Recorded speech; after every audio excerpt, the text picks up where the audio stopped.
Hello and welcome to my monthly Patreon Q&A segment where my Patreon supporters can ask me any kind of question they want, and every month I will answer them on a video like this.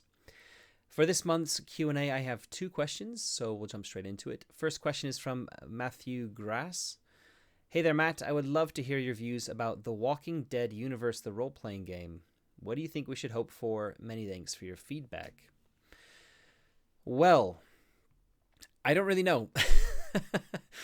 We have very, very little to go on at the moment. What we do know is that it's going to be using a D6 dice pool system, that Niels Hitze is going to be doing that, who is the author or the game designer behind Tales from the Loop and Vaesen, which are, frankly, two of the best iterations of the Year Zero engine, at least in my opinion. They're really streamlined. They are they run really well.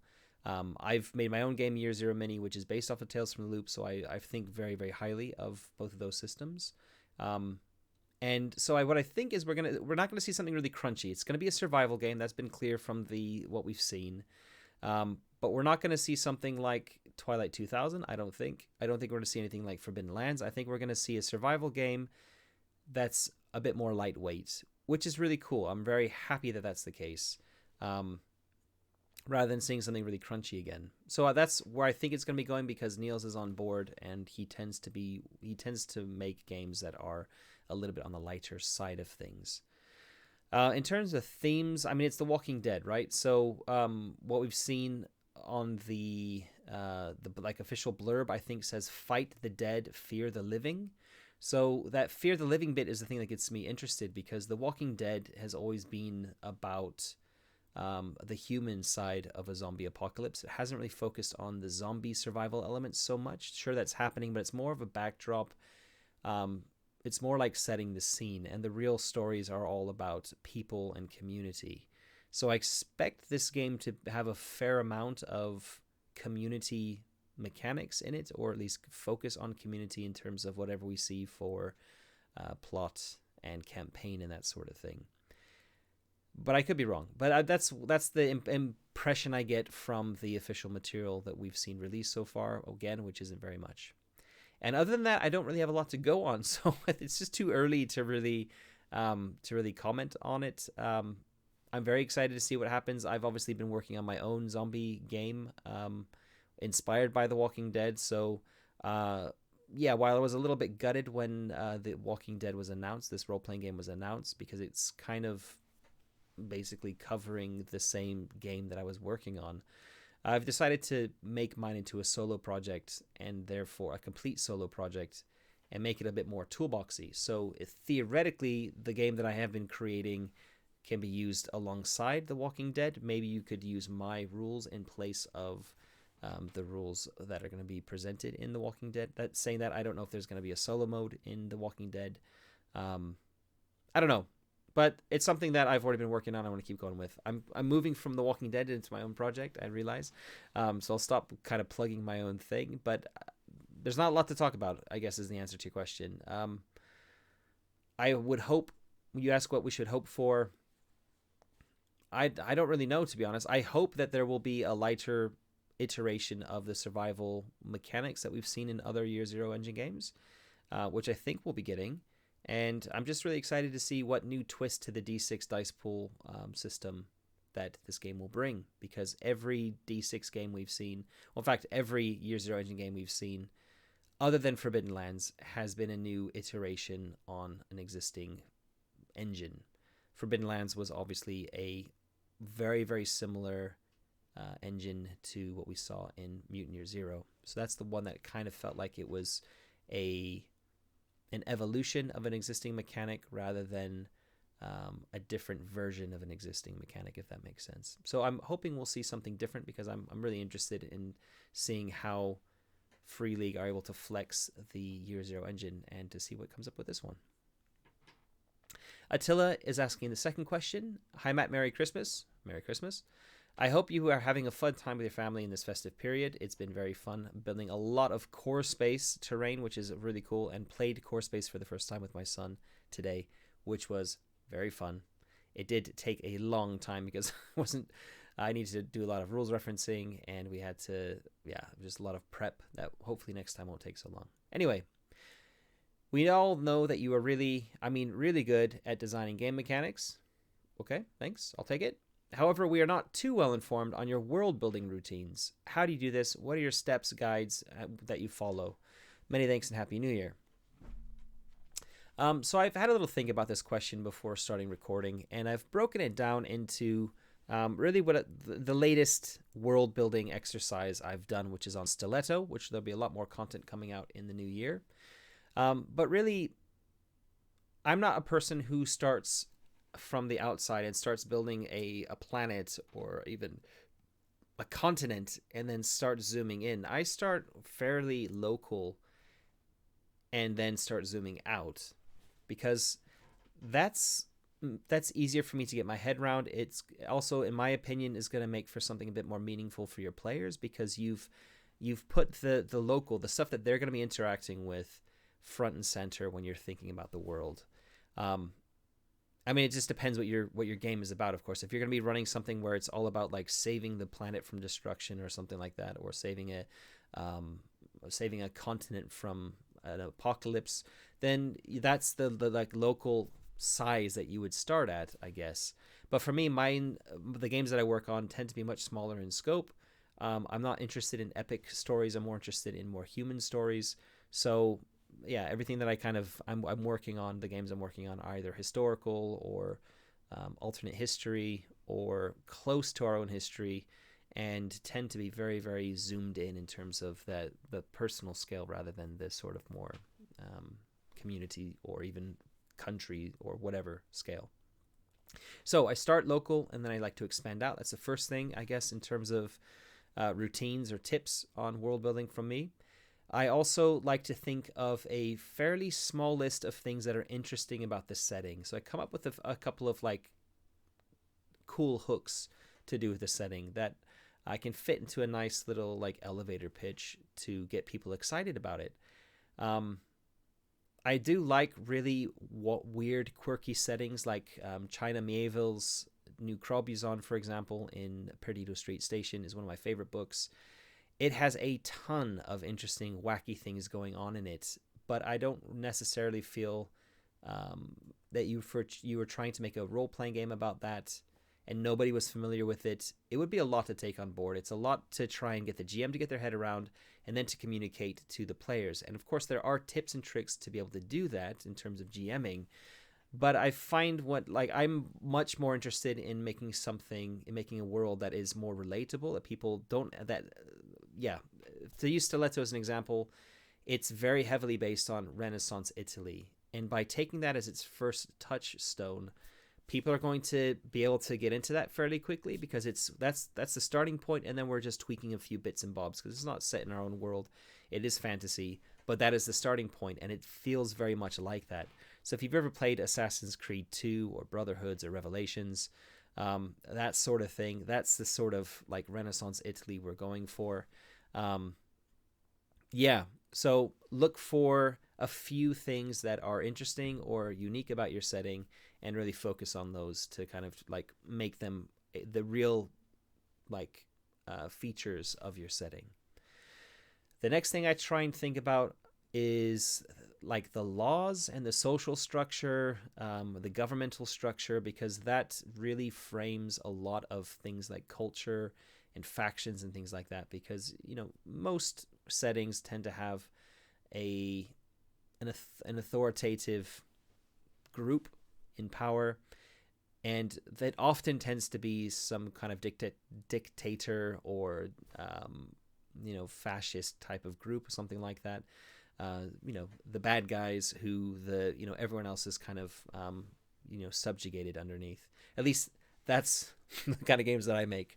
I play a lot of Wolfrup. I love Wolfrup as a setting, and I don't know, and a lot of other settings and a lot of other worlds where there is a sort of fascist or corrupt government in charge, and you have to deal with that while going through your kind of adventures. It makes for a very interesting role play, I find. So what I tend to do is I tend to think about that. I tend to think about government, laws, social structure, things like that, because that then tends to that kind of social element is starting at the top and narrowing down. So that's where I start kind of doing that like more expansive look. But again, I've already thought about like locally what I'm looking at, thinking about what are the interesting hooks before I stick like a government or the laws and the rules in there. So, and again, this is all relatively high level. I don't really start trying to go down into too many levels. I try and get the main ideas down first, and then I can start fleshing them out later when I'm actually doing the writing. After thinking about laws, I then like to think about the environment, like the geography of the setting. So if I'm looking at a city for example in Stiletto, or if I was looking at a region for something maybe a little bit bigger, this is where I'd start thinking about the types of biomes. Like, is it desert based? Where's the water coming from that people are able to drink? Is there a massive body of water or river to nearby that basically trade can happen on? All these little things. Is there a natural land border keeping it safe from invading neighbors? All these sorts of things. So start thinking about that. I don't really have a tips or tricks for doing that. I tend to just really brainstorm that a little bit, think about what I like, look at other settings that I like as touchstones, and usually kind of rip a few off of that, or look at real life. For Stiletto, we looked at Naples as a city, which is very interesting. It's built around the caldera of a supervolcano. It has an active volcano nearby. There's a lot of cool things going on in Naples, and we've basically taken a lot of that and used it in Stiletto. So the city in Stiletto, Lupino, is very, very much a fantasy version of Naples, just because there's a lot of cool things going on there. And yeah, most people when they look at Renaissance Italy, they think of Venice or Florence or Rome, and Naples doesn't get a lot of focus. That's cool. So that's kind of what we're doing there. Then that's the kind of environment that I like to think about. Then after I've thought of that, so I've got the kind of the geography down. Like, I've got a vision of the place as it is geographically, physically, if you will. I've got an overarching view of the powers, the people who are in power, a bit of it about the social structure. Then I start looking at things like culture, and culture to me is really, it encompasses a lot. It encompasses religion, worldview, those sorts of things. So how do the people view death? How is magic tied into... Well, magic can also maybe tie into the bit when you're looking at laws and social structure, I guess. But magic might be a part of this bit looking at culture. And culture is really a much more focused view. And we try not to look at monocultures. We try and think of there being different groups at play in a setting, and thinking about how they work together, and think about how they might intertwine with each other, and the tensions and all the sorts of things that can bring. So just to try and make your world really feel alive, think about those things. Don't just think of if you've got multiple races. I'm starting to lose my voice, boy. Don't go for monocultures. But there might be a predominant type of culture that they're known for, but then there's also maybe, there will be people who are kind of like mixing across various cultures. It really depends on your setting, but try not to think too narrowly in terms of culture. But yeah, culture's a hard one. I could probably do like a whole question answer thing on culture. I just haven't really thought about how I do it. It tends to be a slightly organic process, which does change over time. Culture, I think, is the hardest one to nail down, and the one that does go through a lot of changes as you do from when you start brainstorming through to when you start writing. Culture is something that I think really is one of the things that stays the most flexible, because there's just so much to it, really. It's not an easy thing to kind of peg your finger down, make a couple of bullets, and be like, okay, that's done. That's the culture of this group or whatever. Then I briefly touch on history and things like economy. I don't like going into deep dives on a really detailed history of the worlds that I create. Neither do I like to look at really detailed economic things. I like to think about them a little bit. I like to come up with some broad overarching things, the things that might have happened in the past that might answer a few of the questions about why things are the way they are now. Likewise, in terms of economy, I might think about, what does this land or region or city have in abundance? Like what are the what are their exports, if you will? What do they have as a scarcity? In other words, what do they need to import? And that's more or less all you need, because that's going to inform a lot of like the factions. It's going to inform, what people find useful. It's going to inform all sorts of stuff. But you don't need to come up with a full-blown economic simulator. You don't need to come up with pages and pages and pages of history for your setting. I don't think it's not really necessarily going to come into play very much in your game, or at least I don't think it should. And your players are it's very unlikely especially in a fantasy setting, that they're going to engage with the history of it to that extent. And if they do want to, that's something you can world build, that you can come up with in session prep later on, if a player is interested in it. But if you wanted to, if you're excited about history and stuff like that, then by all means come up with something. I would just recommend to keep it very, very high level, so that if you did want to flesh it out later, you needed to flesh it out later, you could. But I wouldn't really go into that really deep dive, like this is the history of the world type of brainstorming at the initial stages anyway. Once I've got that down, really that's when I start zooming in and looking at things like factions. I guess factions is the next place I would go, and the people and everything that goes with that. Factions is a lot. There's a lot that goes into factions, including geography, local geography. How a faction is situated. Where they are, who they are connected with. There's all sorts of stuff that go into that. And factions are probably where the world building sort of stops, I guess, at that point. And that's when you start looking at individual NPCs. And that's not really part of world building in my opinion. NPCs is more like getting into, I guess it is kind of world building, but I don't consider that part of world building. It's always good to have a big group of NPCs, but NPCs tend to have motivations, and for me that starts to creep into campaign prep.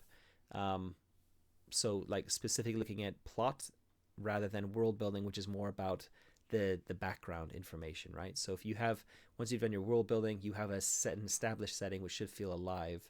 And factions start kind of straddle that line between setting and adventure, or if you will, background and foreground.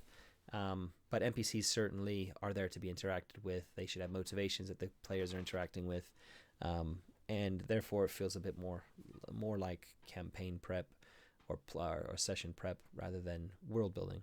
But anyway, that's kind of the process I go through. Once I hit the factions and start fleshing out NPCs, I'm kind of more or less where I need to be in terms of thinking through what the world feels like to me. And in terms of how it's presented, if you want to present it as a product that you're selling, or for somebody else to read and to play themselves, I've never done that yet, to be honest. I've never published anything of a setting that's been finished.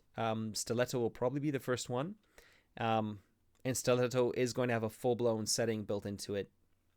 And we'll see. I'm playing around with ideas for layout, and not just layout in terms of graphic design, but also in terms of how the information is presented, so that it's easy for a reader, whether it's a GM or a player or whoever, is able to get the salient bits of information that we need to get across in the least painful way possible. So that's something I can't really answer on now, because it's a moving feast right now, and I don't really have the answer. It's something I'm still looking into, and hopefully nailed down soon. But yeah, in terms of goals for that, I guess I could say that I'm not a very big subscriber in big walls of text. I really like Electric Bastionland as a game, and the way that presents setting, in that it's basically bullets all the way through, 3 or 4 bullets per topic. It's really easy to find topics that you need to reference, and it just imparts the information in a very easy to digest way. It's very easy on GMs. It's very efficient, a very efficient way to get setting into people's brains, which is very important for role playing. So I hope that helped, and that's basically my process. Whether it's of any use to you, I don't know. but that's the way that I do it. So anyway, that's my questions for this month. Next month is January, so we're looking at a new year, and hopefully we'll get some good questions then too. So thanks everyone for watching, and yeah, catch you in the next video. Bye bye.